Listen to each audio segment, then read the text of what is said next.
The shadow doll. Summon it in your sleep and you'll never wake up. This doll wasn't made for play. It was crafted for rituals. Its eyes are glass, its bones, real animal bones, and the feathers on its head are from sacrificial rites. The Warrens call it the shadow doll, now rumored to have been used in black magic. It's said that if someone photographs the doll and shows the image to another person, that person can have nightmares so vivid they can actually pass away in their sleep. One man reported waking up paralyzed, seeing the doll at the foot of his bed, even though he'd never seen it in person, only in a photo. He was hospitalized after suffering cardiac arrest the same night. Lorraine claimed that even being in the same room with the doll for too long gave her intense psychic attacks. It's now kept in a sealed container with prayers and protective symbols etched around it. Still, some say the doll likes to be looked at, so maybe don't stare too long. The satanic idol found in the woods, still whispering today. This isn't just a statue, it's a gateway. The satanic idol was found deep in the Connecticut woods during a police investigation. Locals claim satanic rituals had been happening and the statue was at the center of it. It depicts a horned beast, half goat, half man, clearly not meant for Sunday school. When Ed Warren brought it to the museum, he actually warned visitors never to stand too close. Why? Because the idol is said to radiate oppression. Investigators who touched it suffered extreme paranoia, night terrors,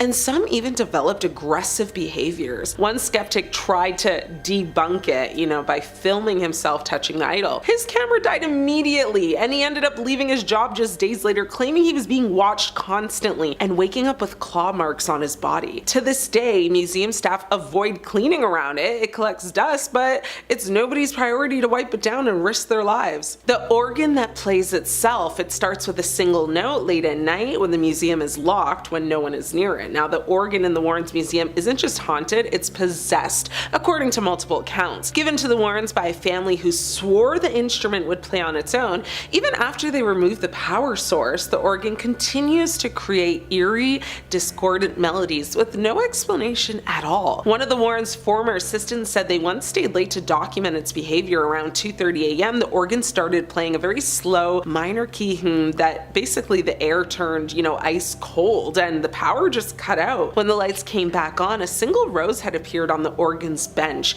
even though no one had been near it for hours. Ed believed the organ served as a conduit, calling, spirits to gather. Now, Lorraine never allowed it to be played, fearing what might answer. The cursed wedding dress. Beautiful, white, laced with tragedy, though. This wedding dress belonged to a woman named Anna Baker in the 1800s. Now, she was wealthy and in love with a poor man her father basically forbid her to marry. Now, her father locked her in the house, and Anna passed away very bitter, heartbroken, and alone. The dress was never worn, and ever since, it's moved on its own. When the dress was placed in the Warrens Museum, it started to rise off the hanger by itself, especially during full moons. Museum goers reported seeing the sleeves lift and sway like arms dancing. Now, others said they could hear sobbing near it, even when they were completely alone. One visitor tried to mock the story, saying loudly, "Guess even ghosts get stood up." Now, that night she reported waking up to find her wedding ring had disappeared from her locked drawer, and in its place was an old rusted nail curled like a hook. Now, no alarms had gone off, no signs of a break-in, just Anna making her point. The haunted mirror, a portal to the other side. This isn't just your average dusty mirror, it's a gateway, and whatever's on the other side is watching you back. Now, the mirror in the Warrens Museum came from a house in New Jersey where the owner claimed to use it during scrying rituals, attempts to summon spirits by, staring into the mirror in candlelight. Well, the result? Shadow figures began appearing inside the reflection, but not in real life at first. One night, the owner claimed a hand reached out from the mirror, leaving behind burn-like fingerprints on his shoulder. Paranormal investigators brought the mirror to the Warrens. Now, it's now sealed, but to this day, some visitors claim to see faces in it that really aren't their own, and the wildest part, the room around the mirror often grows noticeably colder, but only from the reflection side. The devil's rocking chair possessed during an exorcism. Now, this chair isn't famous for who sat in it, but for what entered the room while they did. The devil's rocking chair is linked to the infamous Devil Made Me Do It case from 1981, if you remember that. It was during the exorcism of 11-year-old David Glatzel that Ed and Lorraine Warren witnessed the chair levitate, shake violently, violently and even launch itself across the room. Now, it's believed that while David was possessed, a demon attached itself to the chair, and when another boy, Arn Cheyenne Johnson, later sat in it, he was also cursed. That same year, Arn viciously unalived his landlord, claiming demonic possession as his defense in court. It was actually the first time in US history that not guilty by reason of demonic possession was ever attempted. The chair was eventually placed in the Warrens Museum, but after multiple staff members reported being pushed, scratched, and even hearing, weird crazy voices near it, the chair was permanently just tied off to the side. Now, no one sits in it anymore. It's hanging up, and honestly, that's for good reason. The doll tied to a series of fatal accidents. It looks like something from a voodoo shop, but this small handmade figure covered in wax pins and an old fabric is linked to a trail of tragedy. The doll was confiscated from a home where 2 people passed away under very mysterious circumstances. Now, according to the Warrens, it was being used as part of a curse, but even after the doll was removed, the passings didn't stop. A neighbor who had handled the doll later passed away in a very freak fall. A delivery man who entered the room with the doll collapsed with a heart attack on site. Now, the doll now sits in the Warrens collection,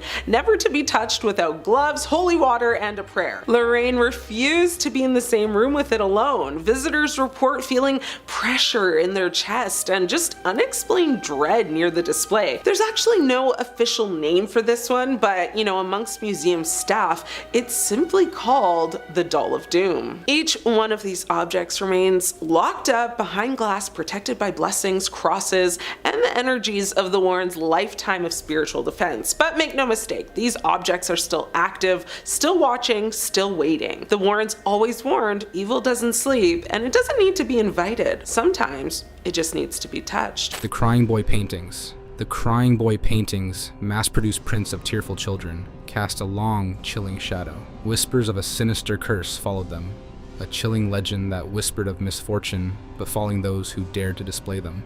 Stories circulated of homes engulfed in flames, leaving the paintings eerily untouched amidst the charred ruins. Pets would vanish, accidents would occur, and a sense of unease would settle over the households, a constant gnawing dread that something malevolent was watching, waiting. The Warrens felt an unsettling energy surrounding these paintings. They spoke to families who swore by the curse, their voices trembling as they recounted the inexplicable tragedies that had befallen them since acquiring the paintings. Was it a genuine curse? A malevolent entity trapped within the artwork? Or simply a chilling coincidence? The answer, shrouded in mystery, continues to haunt those who dare to delve into the chilling legend of the Crying Boy paintings. From the cursed painting to the famous doll, Annabelle. The name Annabelle evokes a sense of innocent childhood, but the reality of this particular doll is far from endearing. This seemingly harmless Raggedy Ann doll, a gift to a young nursing student, quickly became a source of terror. Unexplained movements, chilling whispers, and a palpable sense of spiteful presence plagued the student and her roommate. The doll, it seemed, was not simply an inanimate object, but a vessel for a malevolent entity, an evil-minded spirit that sought to torment and harm those who crossed its path.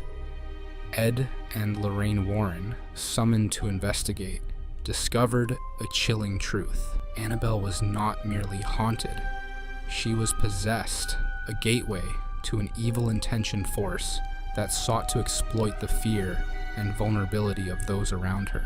The Warrens, utilizing their expertise in the occult, were able to contain the entity, but the experience left an indelible mark on their psyche, a stark reminder of the terrifying power that can reside within seemingly innocuous objects. The haunted tapes were not mere recordings of sound. They were vessels for malevolent entities, each one a chilling testament to the dangers that lurked beyond the veil of our reality. Ed and Lorraine Warren, renowned paranormal investigators, encountered these audio artifacts during their investigations, their seemingly innocuous exteriors masking a sinister secret.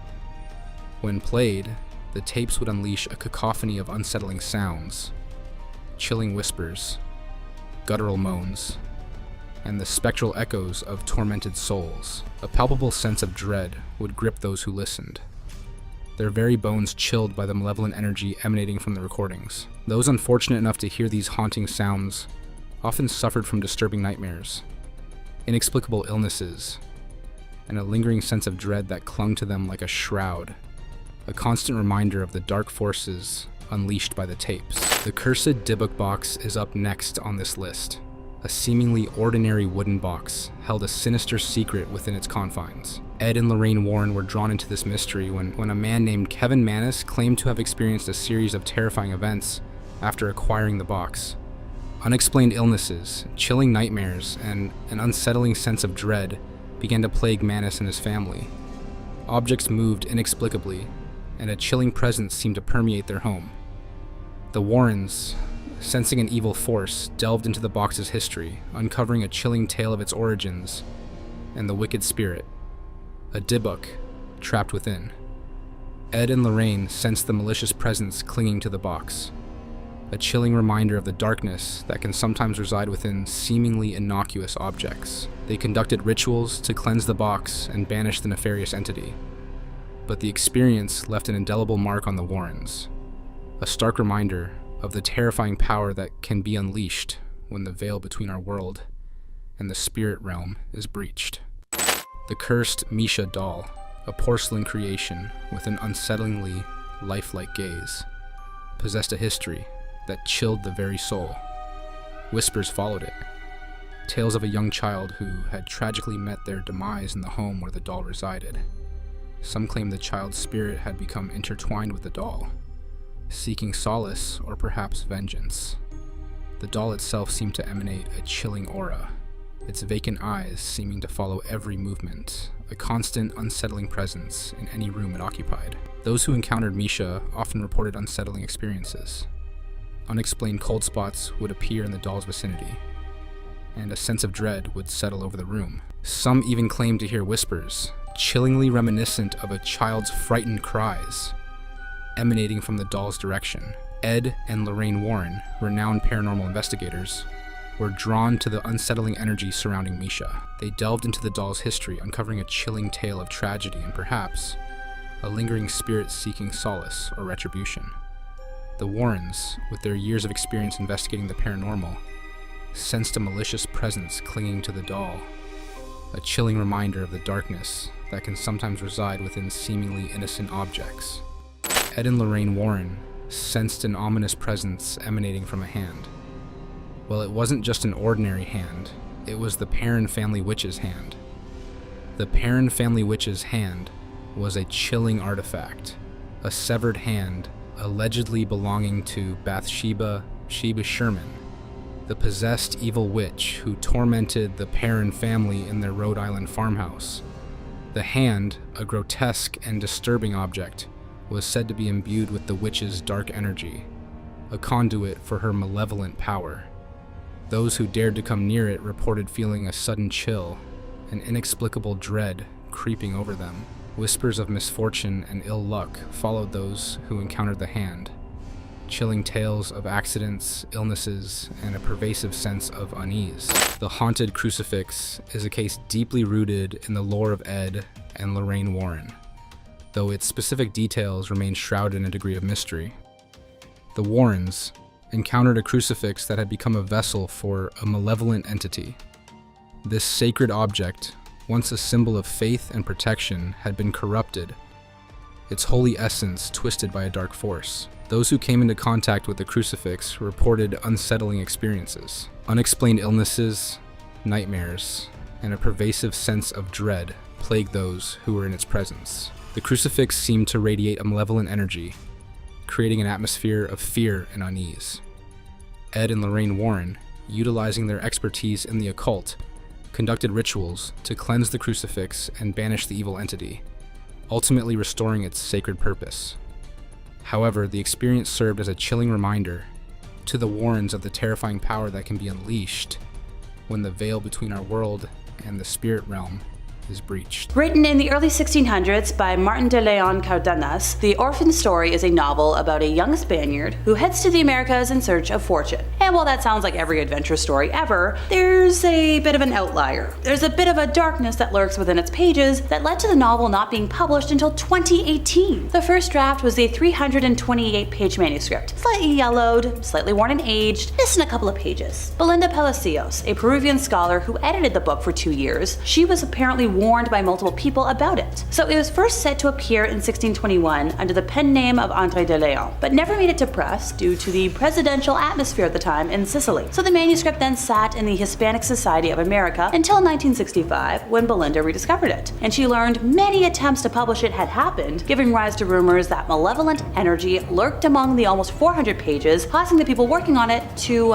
die. So in an interview she commented on the reported deaths, saying one was from strange diseases, another was a car accident, and something else. So Belinda had heard from other professors she was working with to publish the book. One of them specialized in colonial letters from the Andean regions and Mexico. This person went by the name of Raquel Chang Rodriguez. Now these letters describe how Antonio Rodriguez Monino and William C. Bryant both died before finishing their editions of the book. And that's why the manuscript is believed to be cursed. She's like, yeah, that's why this is taken so long to publish, because if you work on it, that's the end of your life. Okay, don't touch it. Most books would be happy with a gift card or dinner for their birthday, but Abramelin the mage, or Abramelin, depending on who you ask, decided to give his son a book full of mythical curses. Yay! So this book tells the story of an Egyptian mage named Abraham, or Abramelin, who taught in a system of magic to Abraham of Worms, a Jew in Worms, Germany. The system of magic from this book regained popularity in the 19th and 20th centuries, partly due to Samuel Liddell MacGregor Mather's translation, which dubbed it the Book of the Sacred Magic of Abramelin the Mage. So ever since it was translated to English, this 15th century novel has had a reputation for being cursed. Now there are several theories why, but a lot of folks believe it has to do with the mage's belief that everybody has their own unique personal demon. And throughout the book, there are instructions for rituals and supernatural feats to bring your demons under control. So internally, the text dates itself to the year 1458, and the book exists in the form of 12 manuscripts and an early printed edition. Now the earliest manuscripts are two versions that date from about 1608, are written in German, while another two manuscripts are from about 1700 and 1750. The practical magic found in both Book 3 of the French text and Book 4 of the German tends to center around a set of talismans composed of magic word squares. These are similar to traditional magic squares, though the latter are usually composed of numbers, whereas these ones contain letters. Commonly, word squares are used as puzzles or teaching aids. So in the context of all of this, the focus becomes mystical, so each square should contain words or names that relate to the magical goal of the square. A parallel is found in the famous Sator Arapotenet Abra Rotas word square, an altered version of which is also found amongst these squares. So you combine a cursed book and math puzzles, and you get no thank you, moving on. I feel like calling something an untitled grimoire should be scary enough on its own, but allow me to elaborate. These manuscripts were believed to be written in the early 1900s, as their first library appearance was around the 1920s. The books originated when a Wiccan high priestess called Persephone Adrastea Irene recorded her family's spiritual history of being an American witch of Swedish and English ancestry. These manuscripts record Persephone's witchy history that she reworked through all of her adult life, incorporating her mother's grimoire into them as well. So the first book contains about 250 pages of spells, incantations, curses, and enchantments, as well as corresponding information on gems, planets, rites, potions, and even exorcisms. The second book includes about 150 to 200 pages of alchemy and chemistry recipes, cures, perfumes and balms, nerve tonics, and even hairspray recipes. So the first book is believed to carry the curse heavier than its counterpart, seeing as Persephone's spells are believed in Wiccan culture to contain more power than most other records due to the embodiment of herself within them.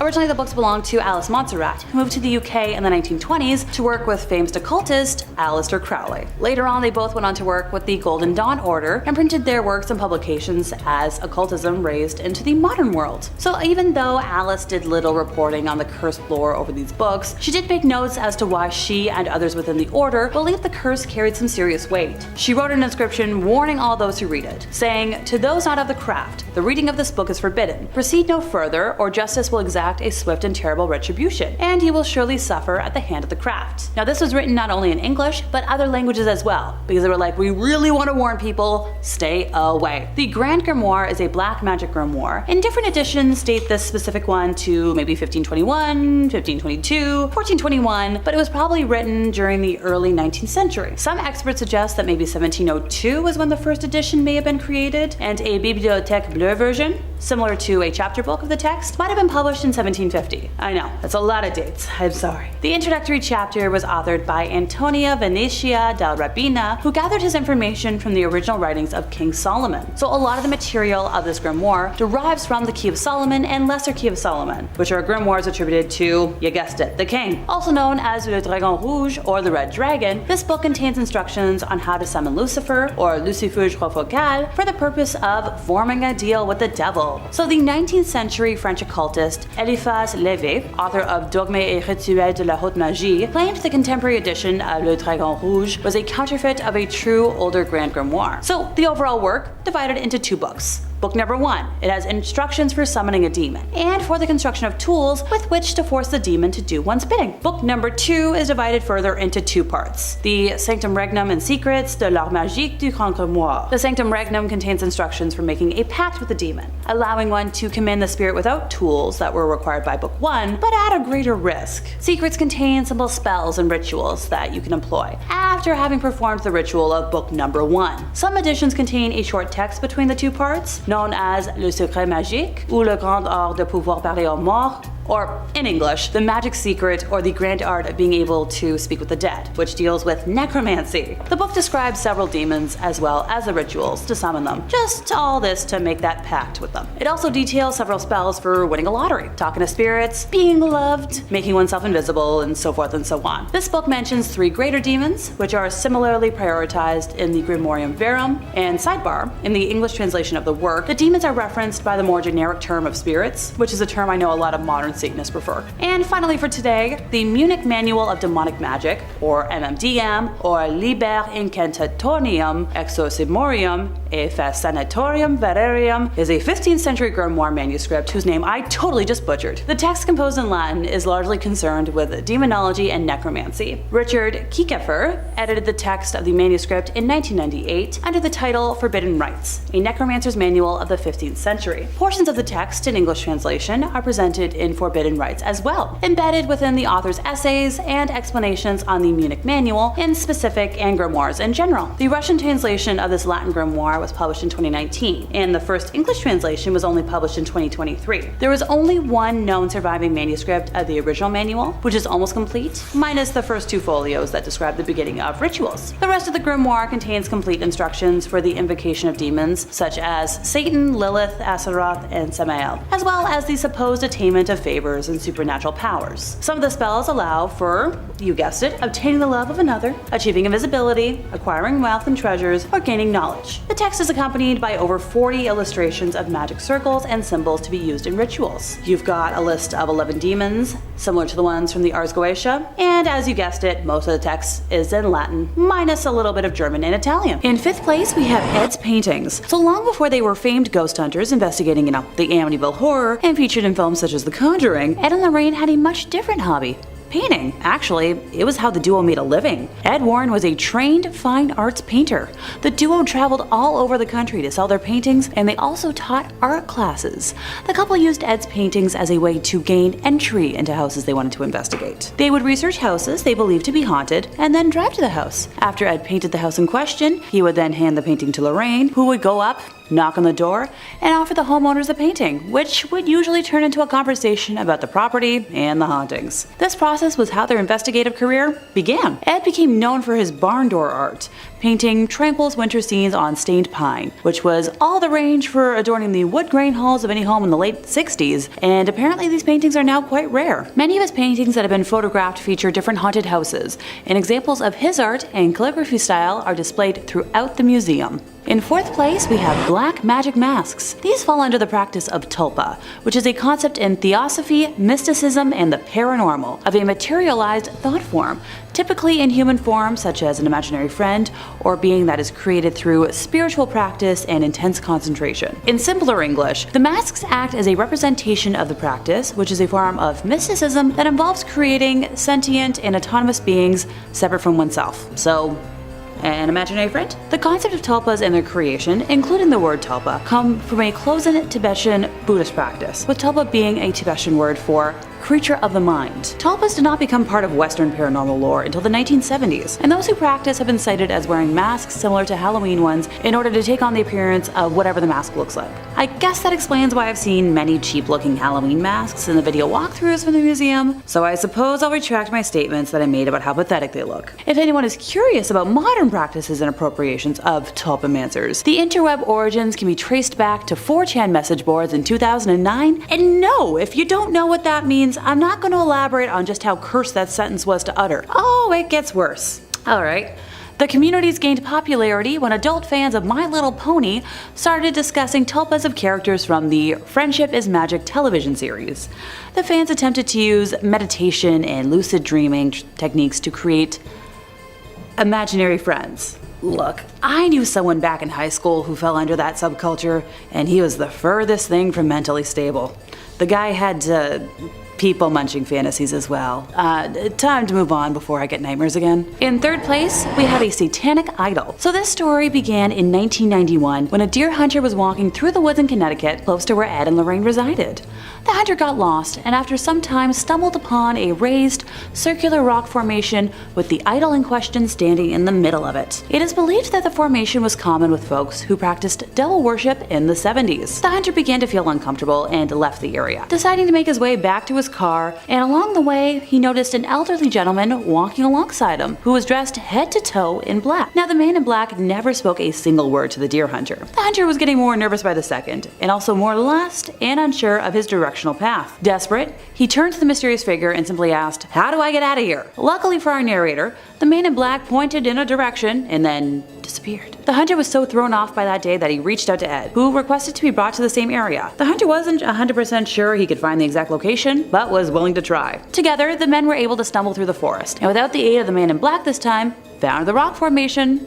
Ed removed the demonic idol from the area and placed it at home in his museum, and that's when things got a little weirder. Because, you know, a man in black spotting and weird forest stuff isn't weird enough for us. Approximately 3 days after removing the idol, Lorraine collapsed for no known reason, and she was transported to the hospital where no one could identify what was wrong with her. Thankfully, after 3 more days, she recovered. Red flag time! 3s and 6s are very popular numbers amongst the demonic scary people and things that you want to avoid. Ed believed that this was caused by the gentleman in black, who was believed to have been a high priest in a satanic cult, as a form of payback for removing the satanic idol. Now, this idol remains in the Warrens Museum to this day, and honestly, I think it looks like a papier-mâché masterpiece of an alien, but please let me know in the comments if anyone out there has a different opinion. In 5th place, we have a cursed wallet. So this tale begins in October of 1972 when an officer at the United States Military Academy contacted the Warrens a day before they were scheduled to present a lecture to the cadets there, informing them that a curious security problem had arisen and, could they possibly help? Now obviously they said yes, or else we wouldn't be talking right now.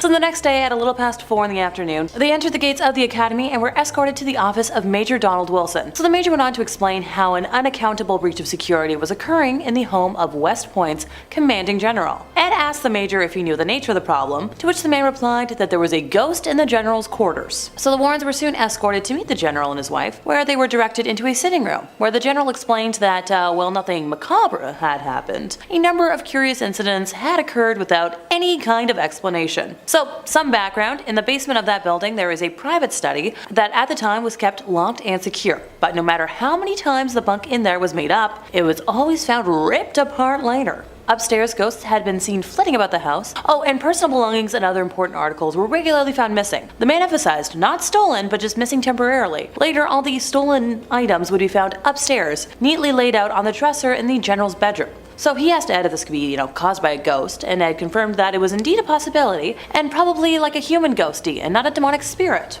Lorraine offered to walk throughout the home to try and, establish where the spirit might be present, while Ed and Major Wilson headed for the basement with the key to the downstairs study. As usual, the bunk was torn apart as though someone had been sleeping in it, while nothing else was disturbed. So while Lorraine did her walk through the house, she picked up impressions of the powerful individuals who had spent time in the home in many, many years over the years, but hardly any sense of a mischievous spirit. She offered to enter a trance state later that evening, after the presentation, to attempt to contact the spirit, and the group, was like, "Alright, you do you.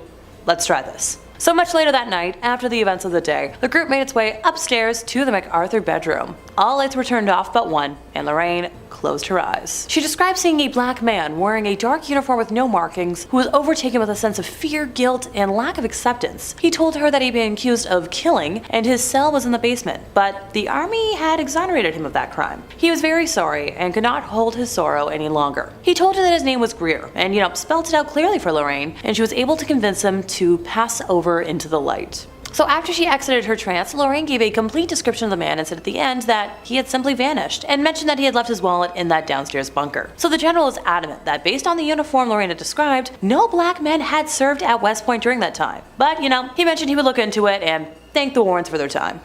Goodbye, alright, sure. A few weeks later though, Ed and Lorraine received a phone call from the general. It was discovered that a black man, a porter by the name of, Greer, had served there. So he had been assigned to the Thayer mansion in the early 19th century, and he'd been accused of committing death, but the army did exonerate him of it. His records had been out of order, and he would now be officially filed as deceased. Also, the walls in the bunker had been renovated, and the wallet was finally found. What do you know?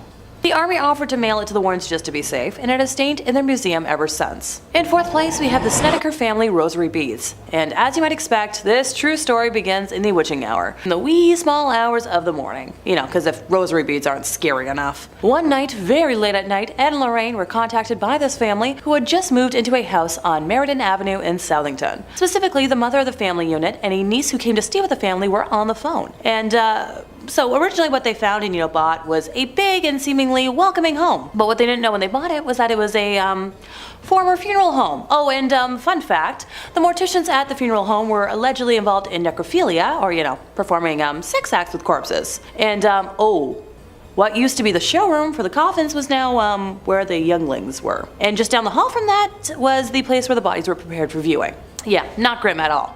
So the boys were the first to start talking about things they had seen and experienced, saying they were absolutely terrified, and the parents, chastised them at first for it, but the boys were so scared they started sleeping on the floor in the living room. Among the sounds they would hear were the sound of chains pulling the coffins upstairs, and there were no more coffins in the house. So the woman who called the Warrens were terrified, with the niece in a small bedroom in the back of the house, and the covers on her bed were levitating around her like there was a fan blowing them around. Lorraine said while the mother was on the phone with her, even more bizarre events started happening. So remember those rosary beads? Yeah, she had them in her hand, and while she was speaking, the beads were actually being pulled apart and falling to the floor. Lorraine and Ed went over the next morning with the family's parish priest, and a blessing the house seemed to do absolutely nothing to calm things down. And that's when the Warrens decided to call the bishop's office. So the church eventually sent an exorcist, which seemed to sort of do the trick, but not before one last hurrah from whatever the heck was believed to be haunting the house, because demons don't like to give up without a fight. There was this huge tree in front of the house, and half the tree, with no wind, broke off and fell on the property. The family moved the heck out of Dodge a short time later, and Ed and Lorraine kept the rosary beads that had been pulled apart, because if a demonic spirit can touch a Catholic relic, that means it's been infested with something absolutely awful, and they didn't want to risk the beads spreading throughout the world and causing even more damage. Yeah, that makes sense. In third place, we have a long black spike. So what appears to the innocent eye is nothing but a fence stake, perhaps left over from a construction project of sorts, actually holds a history of sadness and evildoing. Being the oldest item listed today, its history dates back to its use in the 1700s. While the name of the witch it belonged to has been lost to time, the spike was originally used in a black mass ritual in an attempt to summon Satan himself to this world. The witch we're speaking of had attempted to curse the stake over the course of her pregnancy, hoping that it would become strong enough to take the soul of her womb in exchange for the devil. During the ritual, she plunged the stake into the flesh as sacrifice, but while it strengthened her relationship with Satan, it did not succeed in bringing him to earth. The stake was passed down as a family heirloom, bringing a feeling of longing and sadness to any that held it until it was finally acquired by the Warrens. Knowing that the museum is technically closed, I worry if any vandals break in, the damage they could do with something that looks so unassuming, but it's so dangerous. In second place, we have the Carlson's knickknacks. So this happily married couple in their 30s bought this old inn in New England. No big. So Nathan Carlson traveled a lot during the week, but his wife, Alexandra, was home all the time to take care of their 2 daughters. Not long after moving in, Mrs. Carlson and her daughter began hearing footsteps on the second floor where, in the past, lodgers used to stay. During the afternoon and late into the night, they'd hear dragging, heavy-booted footsteps move across the floor above them. Mrs. Carlson's older sister, who lived nearby, occasionally stayed overnight in the house and also heard these footsteps. The Carlsons had rooms set aside elsewhere in the house for, live and farm help, and these men would hear the footsteps walking in circles around their bed. Sometimes, while Mrs. Carlson would be asleep at night, she'd be awakened by the spirits in the home, which would actually yank the covers off the bed while she was, in it. She later found out that very same thing happened to the farm help, which explained why the men tended to, quit so soon after they were hired. Eventually, the infestation phenomena upgraded into whisperings that could be heard behind closed doors. However, when Mrs. Carlson or her older sister checked the room where the whisperings were coming from, there was never anyone present. Although these spirits projected words that were often audible enough to be heard, the woman could never quite identify the language that was being used. And as time went on, the harassment continued. After the missus would straighten up the house, knickknacks and other little items would never be quite where she left them. Outside the house at night, lights would be seen in the attic, although there was no electricity up there. While painting a room one day, the heat was suddenly drawn away, and Mrs. Carlson felt a hand touch her shoulder. She said she became so angry that she threw the paintbrush in the direction where she believed the entity to be, and told it out loud, "I don't know who you are or what you want, but you're not gonna get me." Oh yeah, real smart. But this phenomenon went on almost daily, since this infestation had occurred in the house a long time ago. Exact date unknown. Both the kitchen and the bathroom water faucets would suddenly turn themselves on, full force at the same time. And on occasion, Mrs. Carlson would hear 3 knocks at the front door, which, that's a sign of an inhuman presence. But whenever she'd go to the door, there would be nobody there. On the second floor, a visitor reported seeing a snake on the window ledge after hearing 3 taps on the window, yet there was no nearby tree the reptile could have climbed. Ew, snakes, nope. Oh, it gets worse. While living in the house, the Carlsons had another spawn.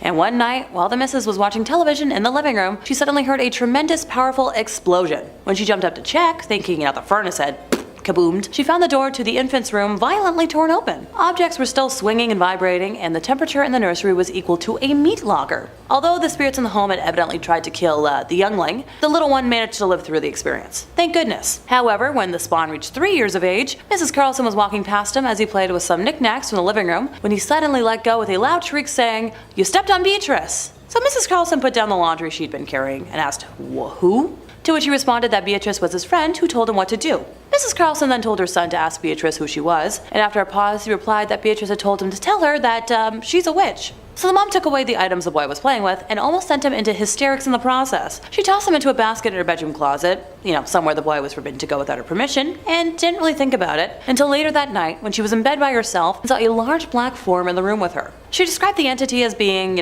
blacker than the blackest night, moving slowly around the room, freezing her with fright. I swear I'm not a poet.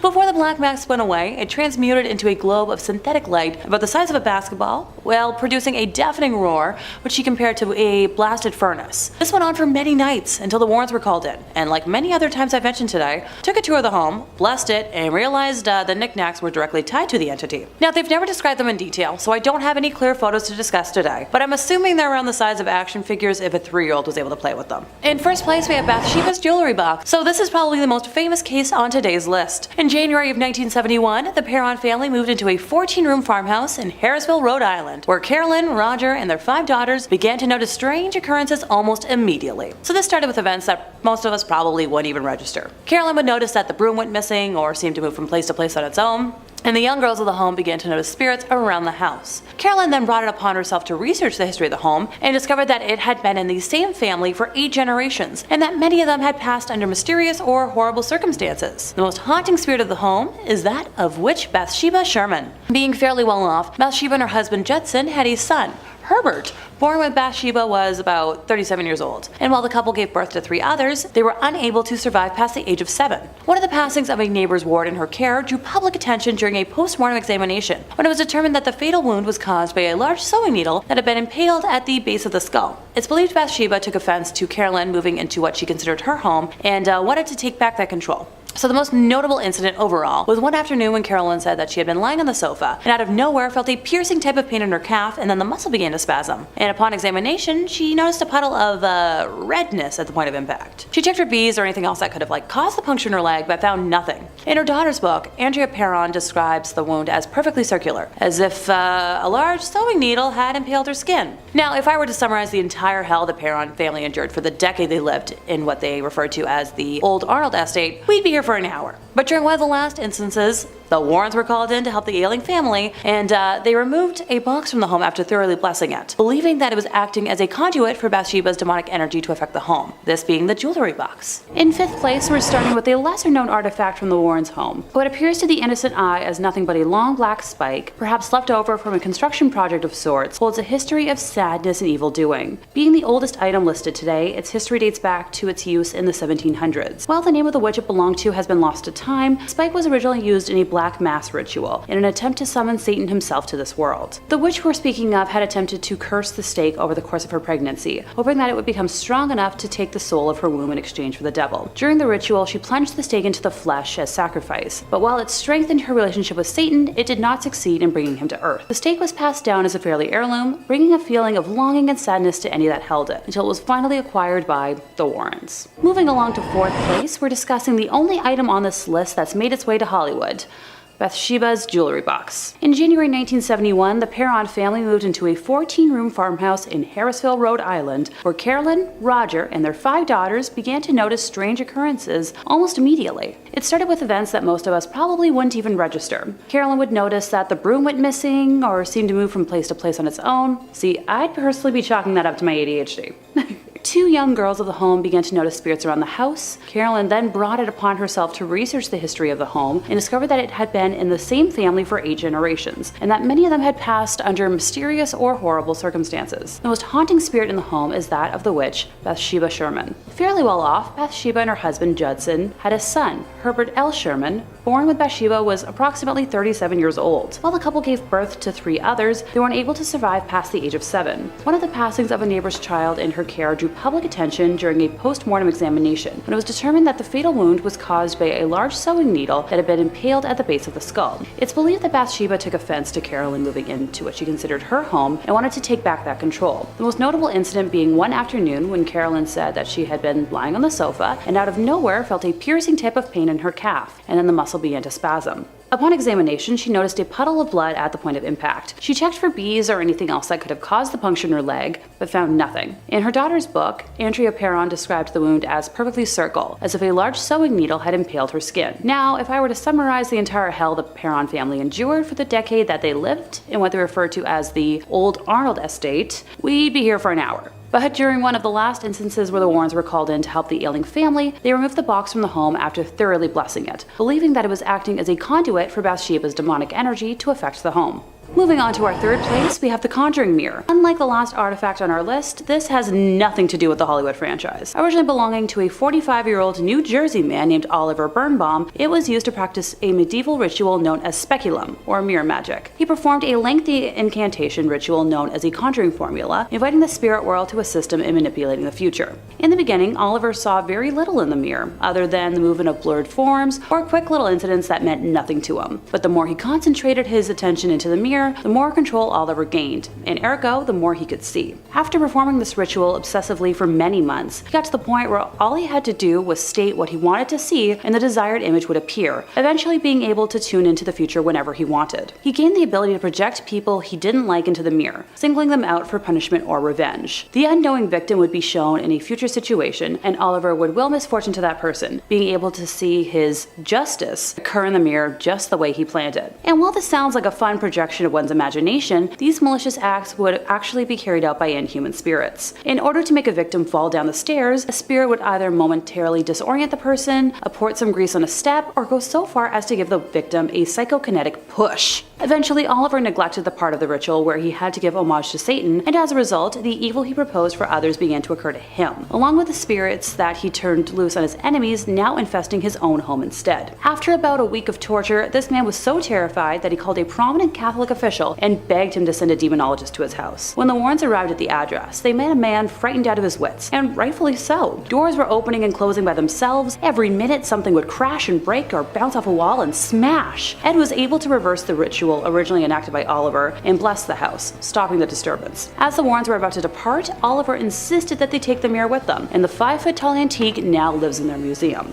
In second place, we have the black lace veil. Now, while I obviously love the idea of a cute gothy aesthetic, this is anything but. After one of their public lectures, Ed was conversing with a couple that had been in the audience, where the boy introduced himself as Alan and explained that he'd brought his girlfriend Lonnie to the lecture because he suspected that she'd been overtaken by some occult influence. He explained that when his girlfriend became angry, her features would change into something resembling a wolf, and then the voice of a different person would speak from inside of her. When Lorraine walked over to join the group, Lonnie experienced an episode of instantaneous possession and lurched out in an attempt to attack Lorraine. This incident terrified everyone in the vicinity, with Thorns ending the audience chat session immediately, before Ed escorted the couple to an offstage room while Lorraine stayed outside. In the backstage room, the girl was fully under possession, breathing heavily, and her facial features had transformed into the wolf-like appearance the boy had talked about. After about 10 minutes, the possession passed, and Lonnie was lucid enough to explain dealing with memory loss, along with losing hours and days of her life over the last 3 months, a symptom that is common in possession. She went on to share her background. She was a girl wealthy enough to buy whatever she wanted, but money can't always buy love. Originally, her now boyfriend Alan had refused all of her advances and bribery attempts at becoming hers, and she had resorted to visiting a store prominent in selling tools to help with witchcraft, purchasing there a book on the black arts, and later that night performing a ritual for acquiring lovers. This ritual involved, you guessed it, the black lace veil, on top of which she placed a crown of goat horns before renouncing God and her baptism, along with swearing allegiance to Satan, finishing the ritual by washing down the vow with a cup of animal life force. You know,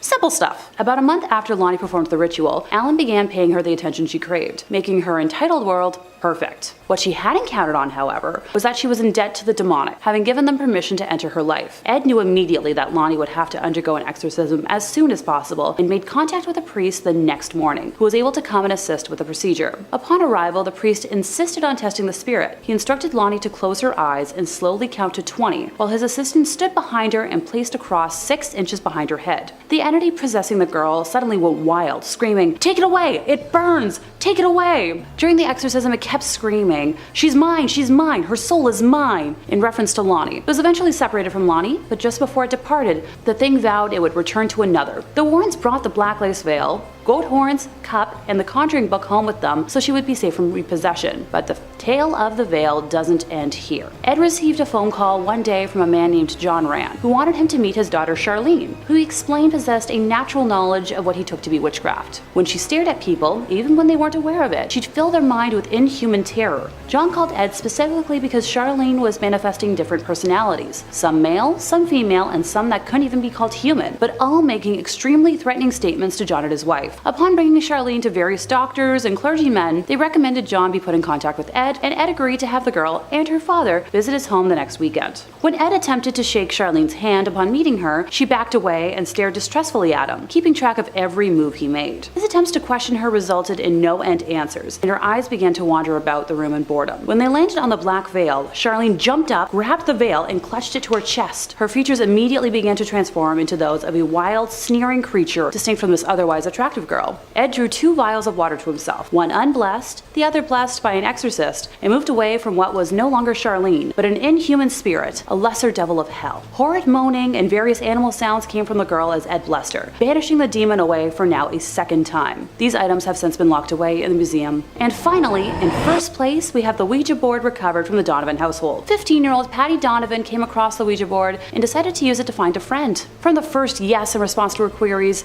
Patty was hooked. She spent months falling in love with a spirit she believed to be in love with her, telling it intimacies about her everyday life. After about a year of telling all of her secrets to the board, Patty had become emotionally dependent on the spirit, asking it one night to reveal her future. During the very long session, it laid out a scenario of Patty's life for the next 6 years, providing specific details, right down to the date of the birth of her first child and the fact that she would have a total of 3 children by 1978. All information that would eventually prove true. Being as dependent as she was, on the evening of March 2nd, Patty now pleaded for the spirit to manifest. The next morning, Theodore Donovan found the spark plug wires pulled out of his car, the rubber hoses unfastened, and the fan belt cut out when he was attempting to start his vehicle. Not much later, Patty attempted to start her car. It was discovered later that the internal engine had been completely disassembled. That week, other incidents of apparent vandalism occurred around the Donovan house. Foundation shrubs were yanked out of the ground, roots and all. On the roof, a 6-foot cast iron pipe, which held electrical wires, tires was found bent at a 90-degree angle. On Friday, March 8th, Ted marked one flat on the kitchen calendar. No sooner did Patty get her car back from the shop than one of her other tires lost air. The next day, Saturday, her father made the same entry on the calendar, although this time it seems the tire had been cut with a knife. In the meantime, Patty could no longer raise her invisible boyfriend on the Ouija board. Night after night, she tried to communicate, but the planchette would simply slide over to goodbye. She had no idea that her ethereal beau had actually manifested in the form of a supernatural vandal. By the second week of March, material damage to the house and cars had become so troublesome that Ted had complained to the police. When they arrived, he pointed out the destruction done to the garden plants and shrubs, the exterior of the house, and the apparent intrusion into a locked garage to puncture the tires and tear engines apart. Before leaving, the policeman assured Ted that they'd keep an eye on the property during night patrols. Later that second week, after work, Ted and his wife Ellen were sitting in the kitchen with their son Brian when all three heard something smash against a wall somewhere inside the house. Cautiously moving to investigate, they found a gaping 18-inch hole in the plasterboard wall in Brian's room. Just as upsetting was the fact that the jagged edges of the plasterboard were pointing inwards, with the blow coming from inside the walls. Listening in the dark that night, Ted heard the sound of a board being pried loose, but after checking the entire house thoroughly, found no loose boards. The house was further plagued by loud noises every night that only escalated in frequency and volume, along with further unexplainable damage to the walls. On April 1st, furniture began to levitate, with a 250-pound dresser flinging its contents while flying erratically. Rocks had also begun to rain from the sky, pelting only the Donovan house, which the police bore witness to. Ted eventually broke down at work and explained the horror of his to his supervisor, who urged him to reach out to the Warrens. Ted instead tried moving his family into a hotel at first, and the spirits followed the family there, destroying the room and making so much noise that the family was thrown out of the hotel and forced to return home. Finally contacting Ed and Lorraine, they arrived in Maine as quickly as they were able to, finding the home in complete disarray. Lorraine said nothing, although at the time she sensed in the home the presence of entities so numerous and threatening that she had to fight with herself to keep from going back outside. After a lengthy tour of the house, Ed and Lorraine conducted an interview with the entire family, where Patty's history with the Ouija board was revealed. The Warrens then contacted the Catholic Church to begin the process for an exorcism to be granted, which sadly took a month. The family experienced many more unexplainable horrors during that time. After the exorcism took place on May 2nd, the family was finally free of the demonic torment, but left with over $5,000 in damages to their home. Number 5. The Manson Blood Painting. Charles Manson was the infamous cult leader who formed a group of mostly young women, teaching them that they were the reincarnations of the original Christians and that he was Jesus Christ. Manson began using his followers for extortion, taking a music teacher who they believed had inherited a large fortune hostage in his home and demanding that he join the cult and turn over the money. The man maintained that they were mistaken, and Manson attacked him with a sword before having one of his followers finish the job. In the cult's most famous incident, Manson sent 4 family members to the home of Hollywood actress Sharon Tate with instructions for them to end the lives of Tate and the 4 guests who were staying with her. The next night, these family members were joined by 3 others and brought by Manson to the home of Leno and Rosemary LaBianca, where they broke in and tied up the 2 residents at Manson's instructions. He then ordered them to dispatch the victims and left. Although it hasn't been conclusively proven, the Manson family are believed to be responsible for at least 15 other deaths, with Manson himself claiming at one point that he was responsible for 35 total deaths. Manson was apprehended and remained in prison until his execution in 2017. Even while in custody, he maintained a dedicated group of admirers, and after his death, his ashes were scattered at his funeral, and an admiring artist gathered some of them up. The artist, Ryan Almighty, then used their own blood in order to paint a picture of the cult leader, using Manson's real ashes to fill in the eyes on the portrait. Many people who see the painting report it having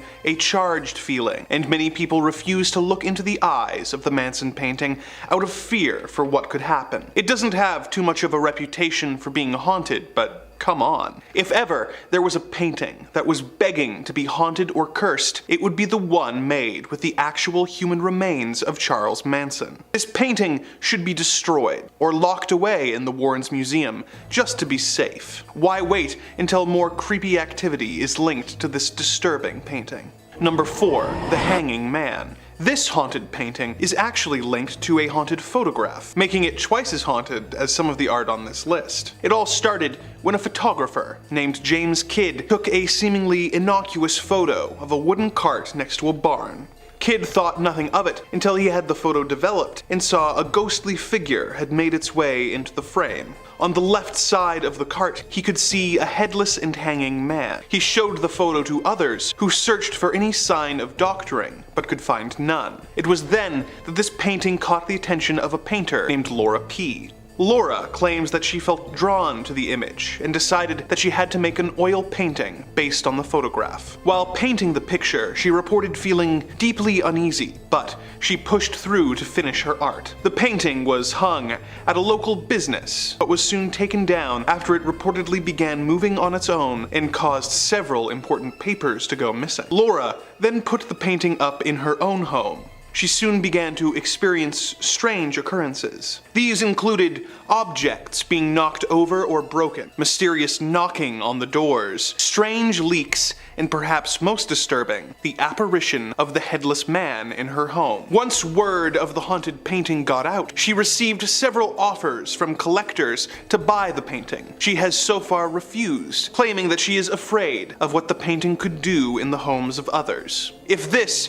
is truly the only thing preventing her from getting rid of this painting, which is apparently causing her to see headless ghosts, perhaps the right move is to give the painting to the Warren Museum, who, if nothing else, would know what they are signing up for, and could take it off of her hands. Number 3. The John Wayne Gacy clown paintings. John Wayne Gacy was the notorious serial murderer operating out of Chicago from the late 60s until the late 70s. He would lure victims into his home with the promise of illicit substances. He would then trick the young men into putting on a pair of handcuffs, claiming that he was going to demonstrate a magic trick. He would then force himself on them, hurt them for his own amusement, and then finally asphyxiate them before hiding their remains in his crawl space. In the 11 years that he operated, he was responsible for the deaths of over 33 people before he was arrested on December 21st, 1978, and sentenced to execution by lethal injection. Gacy had appeared for years to be the perfect family man, being an active member of his community, and in a detail that the media became obsessed with, volunteering as a clown who would perform at parades, fundraisers, and children's hospitals.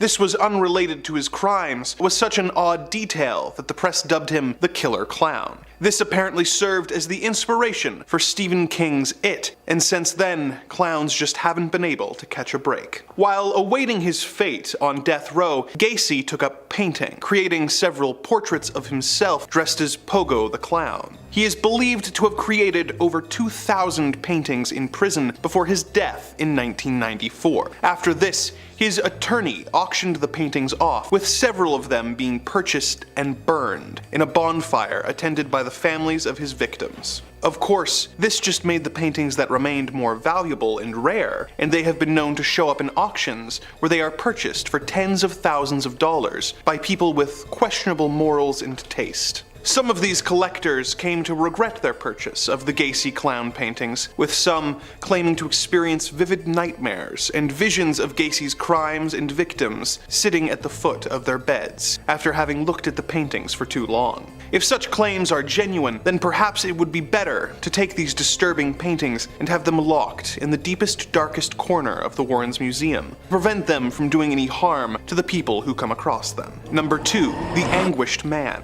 The tale of this rather disturbing-looking painting is strange and steeped in mystery. Every scant piece of information we have on it is more unsettling than the last. The painting of a featureless man who seems to be screaming was apparently painted by a deeply troubled artist who mixed his own blood with the paints in an effort to get the right shade of red. Not long after completing it, the artist took his own life, and the painting found its way into a woman's care. She kept it for many years, but claimed that once she put the painting up, her and her family began to see a dark, shadowy figure roaming about the house. At night, they would hear strange sounds like footsteps and crying. The woman took the painting down and kept it locked in her attic for 25 years until she died, leaving the painting to its current caretaker, Sean Robinson. Sean had been warned by his grandmother that the painting was haunted, but he thought little of it. Robinson kept the painting in his basement for about a decade before rediscovering it and putting it up. Once again, the family began seeing the dark, shadowy figure roaming the halls and hearing the sounds of weeping and moaning during the night. Sean began leaving a camera on by the painting to try and get evidence of its paranormal nature, and upon reviewing the footage, heard some odd noises and saw evidence of doors opening and closing, seemingly by themselves, and the painting falling over onto the ground. As time went on, the activity became more and more intense, with his wife seeing a strange mist and an unseen force pushing his son down the stairs. Things went from bad to worse when guests who came to see the painting began reporting intense and sudden nosebleeds. Sean takes the painting out from time to time to show it to paranormal investigators and television programs who want to hear his story, but otherwise, the anguished man is apparently kept locked away in a safe location to prevent any further harm from coming to unwitting people. As much as this might be the right move, someone like Sean, with very limited knowledge of the paranormal, might not be the right person to take care of such a dangerous piece of art, and it might be safer for him and everyone else if it were handed over to people with more experience dealing with cursed and dangerous artifacts, such as the people who run the Warren Occult Museum. Who knows, perhaps the painting would prefer it, and would start up a friendly relationship with the Annabelle doll, and the two would become less evil, as they have each finally found a true bosom buddy. Or maybe it would just make things worse. The point is, we will never know for sure unless we try. Number 1. The hands resist him. This painting, featuring a sad-looking young boy and a creepy doll-like girl standing in front of a window, separating them from a series of hands emerging from the darkness, was created by an artist named Bill Stoneham in 1972. It was hung in a gallery. Both the owner of the gallery and the first critic to ever review the painting both died suddenly within a year of looking at the painting. The artist then took possession of the painting, but claimed that the two children in the painting would sometimes move, leaving the frame, and on one occasion, coming out of the painting itself into the real world. The artist put the painting on eBay, telling its stories, and many people who simply looked at the listing claimed to experience odd happenings, such as hearing voices or chills, or becoming ill. The painting sold for a little over $1,000, but if it is really so powerful, perhaps it should be taken to the Occult Museum, where the harm it can do can be limited as much as possible.